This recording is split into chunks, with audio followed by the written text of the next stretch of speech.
You need to prepare every 3 months to reinvent yourself because the market is so competitive. You need to compete against operators that are doing the same with more resources. How does it work with the scaling up experience with Oddsgate? We saw the journey reaching the scale that they have today. And in some cases, it's more than 200,000 unique active players a day. Today, we have more than 10,000 data attributes. This allows us to anticipate certain scenarios. We had the regulatory changes. Since then, how do you see the Brazilian market? What has changed? Everything.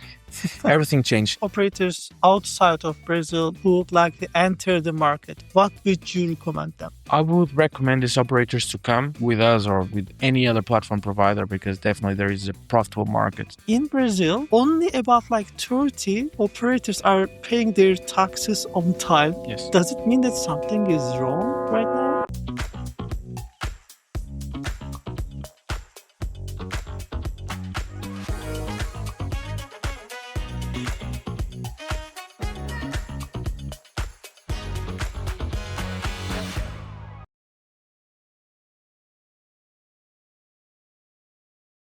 Hello everyone, this is Faruk and you are at Revpanda Live. Welcome to our podcast box at Oddsgate booth here in Lisbon, and I'm together with Tiago Almeida, CEO and co-founder at Oddsgate. Tiago, first of all, I would like to thank you for giving us this amazing opportunity to have our podcast here at SPC Lisbon, and I want to start with that. Your booth is amazing, and if there was an award for the best booth design here at SPC Awards, and I think it's going to happen tonight, right? You guys would win it. So congratulations, great job. Thank you so much, Faruk. That's really great. So I would like to ask you about your impressions of the event. So we are almost wrapping up the event. It's day 3. And your booth has been like crazy busy, lots of traffic, a lot of people came to see you. So maybe you can tell us more on your impressions. I think I need to tell you, and I need to be very honest with you and our watchers out there. Basically, this was the busiest event ever in my career. The hours that the team put in are exceptional. The effort, the preparation of almost 9 months that we did for this event was extremely big. And when we saw this wrapping up, right, when we see people, friends, partners, clients, competitors coming in and congratulating us for the effort, means a lot. All of us were extremely busy, and while we were understanding what's happening during this event, where the industry is going, we check if we are doing things in the right way. And I'm very proud of my team. I'm very proud of the people that work with us because I feel this. We announce something special during this event, and we see that everything is coming together, and we are connecting the dots. It was amazing. Absolutely. And on day 1, you started the event in the evening with Osgate dinner. So I was there and it was amazing. Not only the Portuguese food that you served, but also the venue, and it was really top notch. So thank you for that. How was the evening for you that day, by the way? It was a lovely night. We were full of energy because of one day here in the conference after understanding where the industry is going and our little contribution for the industry, mainly about the regulated market in Brazil, where we keep developing our energy and our business strategy. We showcase some of the solutions we prepare for the Brazilian market. We test waters with the operators. We are here 9, almost 10 months after the market shift for full regulation, and we see the results coming in. Right, we see operators that started in 2022, right, and 9 months ago they finalized the process that cost 35 million Brazilian reais. Right? And if the technology wouldn't be ready, we wouldn't be here today with these 7 partners, thanking us for the journey, but also understanding this is just the beginning. We are now initiating a marathon where the best is yet to come. And while we are giving players out there, certain aspects of our technology that really can make a difference. We saw during the event at night that people are happy. Yeah. Operators are happy. All the stakeholders. We have also content providers. We have regulators there, right? And we feel this harmony, right? When people come together after months and months and years actually of investments, and something work as expected, right? The industry, mainly in Brazil, where we are very strong, has many disruptive challenges, but we did our little contribution to understand that the pieces that are coming together are going to form something bigger. And we are going to be able to assist our clients, our partners with the best technology out there that can really shape their dreams and ambitions to create something that is stable, that develops value, and that is modular and strong enough to remain relevant in 20, 25 years. Absolutely. I will get to there. I'm so impressed with your presence here at the event, Diego. I actually want to continue a couple of details on that. First of all, you have got this OG news. So it's just amazing publication. So you didn't only put what's happening at Oddsgate, but there are some top leaders over there. They were sharing their opinions, what's happening in the market trends, and so on. Talking about trends, here you gave away all the beautiful publication that you have got this uh, Gate to 2050 report that is an extensive report. So you were giving it away, and I saw the wow moments when people were like looking at them. So that was amazing. So these are some of the highlights as a marketer that I saw from outside. So I just want to also give a shout out to Wagner. Amazing job over there on that. Yes, I need to tell you that Wagner is one of the main forces of our company because he's one of the best brand strategists out there, and isn't he was not from the industry actually.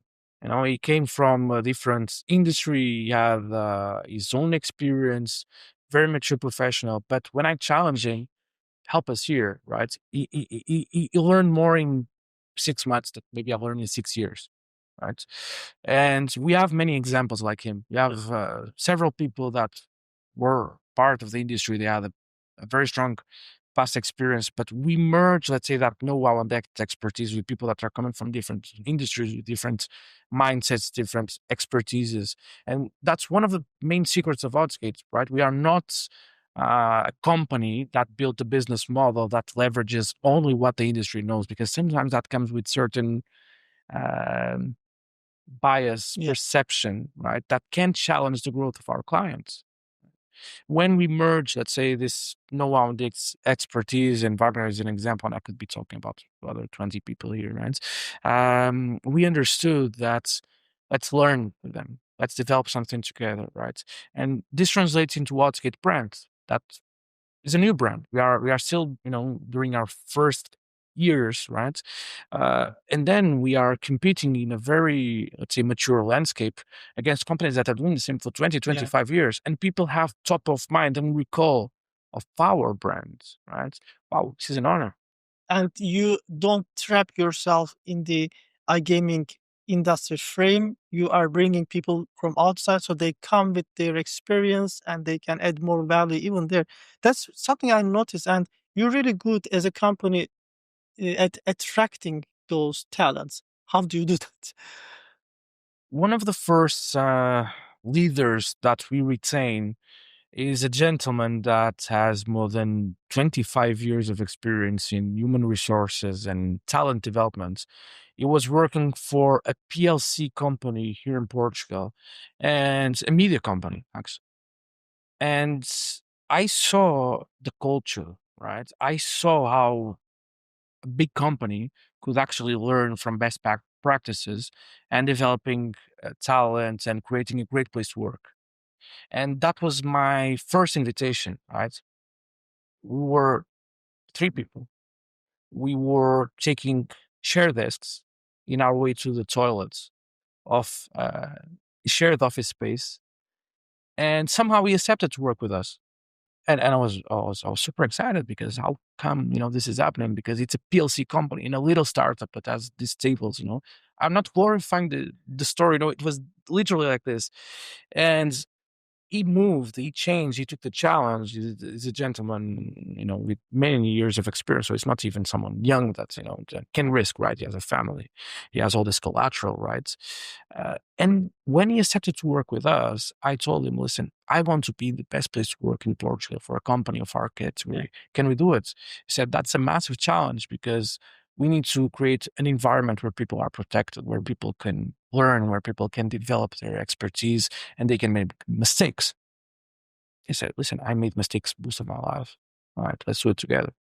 And since then, I think we are one of those companies, where we don't care if people come in at 9 in the morning, if people come at 3 p.m. It's their life, right? We are part of it. We're invited to be part of their life, right? And yes, we can build value together. We can create great projects together, but it's the other way around. We don't want yes men. We don't want slaves. We want people to be happy because when people are happy and they put 1 hour of their full attention and commitment, great things happen. And we are lucky to work in such a landscape where the multiple, right, the return of investment you have versus the time you put in really shows off, right? And I think it's a very good example how small companies can battle against giants. That's amazing. And you said about the best place to work. I think you even you're listed as a company as one of the best places to work in Portugal. Yes. Maybe you can tell us more. It was last year, I guess, right? Now it's the second year in a Second row. year. Yes, we were the second best company to work below 50 employees. That's one category, right? Yeah. In the meantime, for the second year, we couldn't apply for the same category because we passed the threshold, and then we had to compete with companies that have up to 250 employees. So It's companies a that are, different yeah, story. it's a different ballpark, right? Of course, we couldn't perform so well because we had to learn how to scale, how you move from being, let's say, this company with three people sitting in your way to the toilet to actually be a company that have their own office. Yeah. Seems simple. It's not. It's not. You need to have certain routines. You need to set the standards, and while you don't lose the flexibility, right? Yeah. And from there, okay, we need to be, let's say, a company that has multiple sites, multiple offices, multiple time zones, Yeah. and still team understands the quality you have in your mission and your vision, and they can still perform with all this friction, Yeah. right? Uh, that was a challenge. So we couldn't perform so well. So we were the fifth best company to work on that specific category of up to 250 employees. I think we're going to stay on that category for a number of years. Um, I hope so. But in the meantime, what we are going to do is we are applying for the same award in Brazil. Yeah. That's amazing and good luck Thank you. to get that one. And I'm so excited. I will be watching that. Tiago, from people and culture, maybe let's move towards the product a little bit because Oddsgate makes it very different when it comes to the other competitors in the market. You're not only just offering a technology, but the product has inside a lot of different modules. Like you have got the CRM, you've got the affiliate tracking, and even a couple of other technologies, which is seen as an extra in other Yeah. providers. You just have it in the package. For those who are just learning about Oddsgate, maybe you can tell us more about the company and the product that you have got, the strong sides that you're representing. Oh, absolutely. Oddsgate is a platform provider, and we are very proud of developing certain technological assets that can provide a very strong turnkey solution. This technology was worked in order to meet certain opportunities that the Brazilian market had to offer 3 years ago. And since then, we traveled a long way to understand that in order to be a good partner, you need to be agnostic in terms of what you're offering, right? There are many great companies out there that provide beautiful technology, but sometimes they want to expand their service to content. They want to expand their mission, their vision, and their services to be more than just a technological partner. We don't believe in that. We enjoy being agnostic about what we offer. I think great operators are able to make their own choices, as they know the audience way better than we do. They know how to monetize it. They own the license. They take the risk. And in order to perform, you need to have certain commitments with third parties. I don't want competitors. I want friends. I want partners. I want valuable relations. And in order to achieve that, it shouldn't be us dictating the terms of what you should pick in order to work with us. So that's one of the things that sets Oddsgate apart is time to market, Yeah. stability, and adapting to what the operator needs. Many times we detect certain opportunities before because we see the trend, we have big data. And while checking data, because of our past experience working other projects, both B2B and B2C, we can offer the 1% difference that will allow operators to, why don't you try this? We are seeing great results. Maybe if you use, let's say, this gamification strategy, right, you'll be able to give your players something that will stand you out of your competition, right? This usually translates from our experience in what we have been doing, let's say, with the markets for the last couple of years. Cheaper CPA, higher lifetime value, and churn rate that can be lower. And this is what great technology should do. It shouldn't be, let's say, that disruptive. Yes, you can be disruptive by offering a better service and by connecting certain aspects that sometimes people don't want to connect for commercial reasons. That's correct. And at Allskate also, it is not just delivering the technology to the operators. You're guiding them for better player experience, all the way from the acquisition to retention and so on. And you also have something that I'm really new to that concept. Actually, you call it managed services, right? Yes. Can you tell us more on that? Managed services is a division that we have Oddsgate that allows operators to work with our contribution in terms of key aspects such as SEO, conversion, CRM, gamification, where operators can benchmark their results against our pool of clients and projects. So this allows teams that belong to the operator, they don't belong to us, right? Yeah. To understand what you're doing is actually a good idea. What you're doing is actually working. Yeah. And if it's working, I can benchmark this result against other operators to tell you this is a bit better, this is a bit worse, or you should focus on that. Respecting, of course, the privacy of the results of the clients. This is very important. And respecting, of course, data privacy and behaviors of the players, but to set the standard and allow operators to understand if their investment is safe. That's correct. And you're also helping them scaling up when it comes to their operations. Sometimes you've got those clients just starting their iGaming journey. Yes. And you're guiding them. And also those existing operators, when they hit a plateau, they don't know like what to do, what to test and give as the experience to their players. You're guiding on that as well. So how does it work with the scaling up experience with Allskate? Faruk, we have operators that's actually all of them. They start from zero, right? So we saw the journey of bringing a site live to actually reaching the scale that they have today. And in some cases, it's more than 200,000 unique active players a day. So what we saw is that technology will be able to help you guiding certain results that you can also achieve if you go manually, right? But it will take 10 times the time, 10 times that time with maybe 2 or 3 times the cost, right? You need more people. You need to focus in things that are manual, that are that are creating a routine that is also demotivating for your own team, right? When you connect a platform with this kind of services, technology with this kind of expertise, then you will be able to offer to your players a journey that not only is scalable, but that will allow personalization.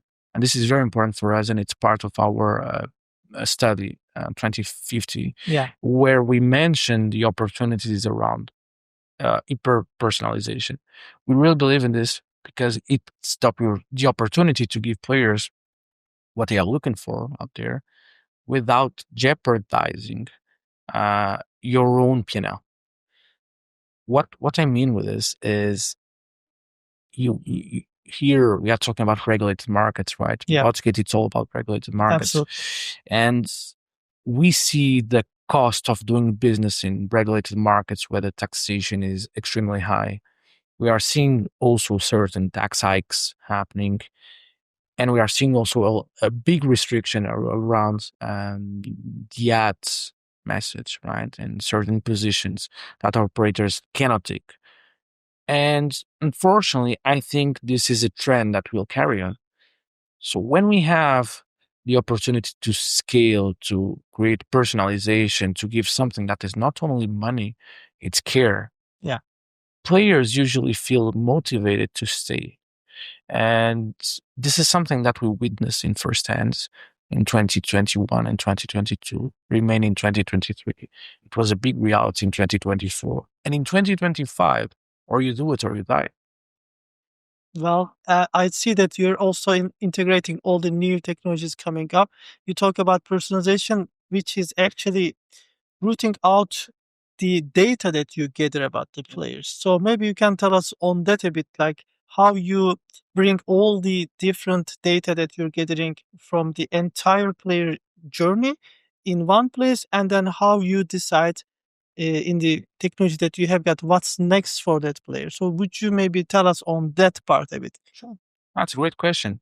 We work with great partners, companies like Smartico, that really understands that in order to create certain um, tools, you can't be only, let's say, a CRM, right? Yeah. That's important, but you need to be more than that. It needs to be affiliate tracking. It needs to be gamification, and the platform should be a partner providing real time access to data. And this should be connected with certain operational hooks that will allow your CRM team, together with our managed services advisors, right, to connect the results that you expect to have. When we have personalization that is part of the player journey, we can say after registration, you'll get this pop up. After you deposit, you'll get this pop under. After you make your first bet, you're going to get a recommendation. Why you don't try that also? So all of this is part of a journey that is so powerful that operators can actually set it in multiple different ways in order to create a journey and a recovery of the player in case he lapses. Mhm. That is outstanding. In terms of data, today we have more than 10,000 data attributes connected with our partners, right? And this allows us not only to see a lot of different behaviors and dynamics, but also to anticipate certain scenarios. We have flows that are so powerful. We have Guillermo, we have João, we have great members of our teams, of that division, really creating things that make a big difference in the operator's bottom line. Right? You said 10,000 different data attributes, right? Could you imagine such a thing? Like you're in our game for a real long time. So, like, let's say 10 years, ago, such a thing, like how it would shape. So, can compare like where we are right now? 10 years ago, I remember a bit more than 10 years ago, I was working with a great company called Silverpop, right? Yeah. Silverpop will allow you back, let's say, what was the technological centers back then? All you could do was export an Excel file. You would have first name, last Yeah. name, active last 30, 60, 90 days, casino, true or false. Yeah. That's it. Wow. Not much more than that. Let's put it like that. Like you had GGR, you had deposits, lifetime, and so on. But it was extremely difficult to give players an experience that would be unique, right? True. And while data is enhancing the experience, sometimes I see that iGaming operators they might be like super confused because they have got so much data points and they may not have the right tools or right actions to take. So you're also helping them in that, probably, like how they can really utilize that data. Well, definitely. Not only our managed services company provides constant reports, daily meetings, weekly meetings, right, to provide benchmark about what the operators are seeing, but also strategies around Yeah, data. Right, data excess of data will kill you also. But when you provide a very easy to read dashboard showing where we were 30 days ago and what we're doing now, that's operators can really understand, wow, this works. This is my strategy for the next 30 days, gotcha. 60 days, 90 days, right? And that calls investment, that calls commitment, that calls a true partnership, 360 degrees, that not many companies are doing out there, right? There are many platform providers providing managed services where this is an opportunity to charge. Okay, we understand that, but we believe that it should be bigger than that. It should be a true Yeah. partnership, right?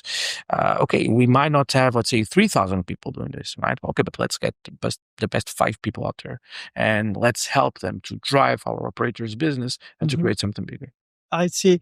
And I think back in April, if I'm not wrong, you joined our podcast and we had a whole session about Brazil. And I still refer that podcast session as your go-to guide for Brazilian market because it was amazing. We had like you and two other experts in the market. That was really fantastic. So we had the regulatory changes as of the beginning of this year, and after the first quarter, we had the conversation. Since then, how do you see the Brazilian market? What has changed? Everything, everything changed. I was having a very interesting discussion with one of our existing clients and partners. And one of the things that we were discussing, actually, it was his input, right, is that this migration from .com to regulated market was more intense, more, let's say, dramatic, if I can say, if I can use this word, or disruptive than the migration, the first migration that Brazil had that was moved before the pandemic, right? That was, and during the pandemic, that Hmm. was migrating from tickets being distributed Yeah. in streets, right? With the brick and mortar shops to online, right? This was in 2020, right? And he was telling me this was more disruptive because not only we had less time to adapt, but also we had to make a certain adjustment here and the team.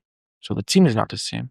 We need different profiles now. We need different technology now. Hmm. We need more tools and we need better tools. And of course, we need to be extremely efficient in terms of costs, in terms of taxation. This is a challenge for the technology. Why? Everything you have prepared for 3 years is now outdated. This is the new normal in Brazil. You need to prepare every 3 months to reinvent yourself because the market is so competitive. You need to compete against operators that are doing the same with more resources. Yeah. Right? It's extremely challenging. And you were saying that uh, 1st of January, it was a completely different world when you Yes. compare a week before. So that was really something. And I was having a conversation with Oscar, Chief Legal Officer at Oddsgate, and he was telling me there might be also some new changes Yes. coming up in the market, or let's call them updates. Yes. But I heard some rumors. I don't know if this is the right way to address it, but in Brazil, only about like 30 operators are paying their taxes on time. Yes. Does it mean that something is wrong right now? Unfortunately, this I can confirm that this information is not far from true. Let's put it like that. Um, there are many aspects where Brazil, as a young jurisdiction in terms of regulation, needs to improve. Right, as Portugal needs to improve, as many countries in Europe need to improve. Um, Gambling in Brazil is such a young and vibrant industry that, for some reason, it was perceived as being a structural salvation for many of the deficiencies, deficiencies, right, that Brazil had. And of course, it's not possible. Okay, Brazil is a Yeah. continent, right? So even if you have an income of 5 billion Brazilian reais in a couple of months, that's short, right? With 5 billion in Brazil, you cannot do that much in terms of federal government. So this is a very good sign for that probably taxes are already too high. Not only operators are subject to a taxation of 12% of their GGR, which in principle is not that much when we compare with Europe, right? But there are other taxes. You have municipality taxes, you have state taxes, you have federal taxes. So the effective cost of operators today is already 42 to 45%, depending on the states. On top of this, there is a scheduled tax hike to happen now in October in a few weeks. That is going to increase the tax from 12 to 18%, eating the first line of revenue. So when we talk about effective taxation in Brazil, in certain cases it might reach 60%. You still need to pay content providers. You still need to pay salaries that, by the way, are also taxable, right? You still need to invest in branding. You still need to pay for certain technological costs for companies like Oddsgate. So it's tight. It's extremely tight. And yes, it's a sign that something is doing perhaps not in the best way.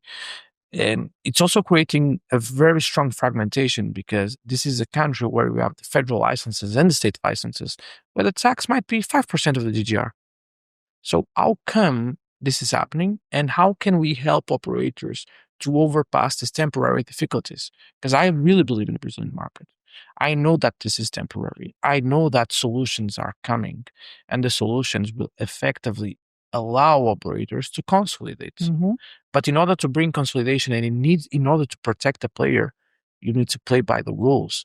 So we cannot motivate operators, affiliates, players to go offshore because it's impossible to thrive in this market. Is it still an attractive market since 1st of January? Because you really mentioned all this information and now it makes me think twice. So you believe in the market. Can you elaborate more on that? This is still a market generating 34 billion reais of revenue, right?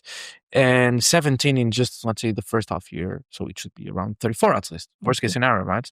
I have a guess, and maybe this is a bet we can do, that I think the market is going to pass 40 billion reais by December, right? And you mentioned in our conversation before the session, you mentioned that um, now you see operators that you're working with are actually on the profitable end. Yes. So all the regulations, their effects, and so on, they are like behind. You were working together with them, guiding them as Yes. well. You have a, by the way, really great team here with compliance and legal. So I learned so many things from them. So I can really imagine on that. So agreeing with you on that, the Brazil is a great market. So yes, definitely operators would consider. So let's say those operators outside of Brazil who would like to enter the market, what would you recommend them? I would recommend these operators to come with us or with any other platform provider because definitely there is a profitable market. Naturally, the bottom line will be 10, 12% of what is the GGR. So operators need to be prepared for that. You need consolidation. You need to be very, extremely efficient. You need to be extremely organized. You need to really understand the audience of a continental country like Brazil. And of course, segment, and be very efficient about what you're going to do and what you're going to offer your players. In a market where you have more than 100 license operators and only 33, 34, 35 are paying their taxes on time, this means that 70 are challenging more, maybe a bit more, are feeling, let's say, the challenge of the taxation, right? This is a very important warning sign for the regulator because you don't want these operators to struggle. You don't want these players to go to the black market. Otherwise, they'll be completely unprotected. Yeah, and it's going to affect the whole ecosystem, as you mentioned. Correct. Oh, amazing, amazing.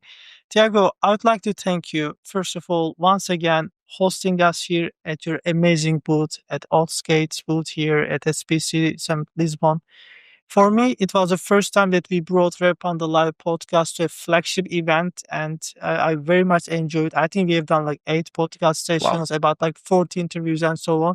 This has been amazing. So, to you and to your team, kudos. It was great. It was a fantastic experience for us.